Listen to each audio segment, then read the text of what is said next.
আইয়ুব নবীর জীবনের এক করুণ ঘটনা, সঙ্গী সাথীরা চলে গেল থাকলো রহিমা। আইয়ুব নবীর জীবনের এক করুণ ঘটনা, সঙ্গী সাথীরা চলে গেল থাকলো রহিমা।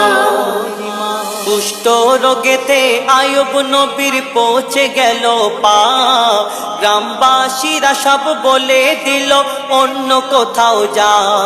বিবি রহিমা সাথে নিয়ে অন্য গ্রামে যায়, সেখান থেকেও তাড়িয়ে দিল দুর্গন্ধের জ্বালায়।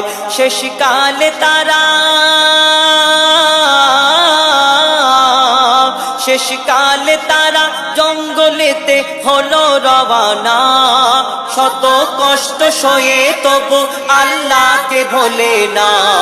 আইয়ুব নবী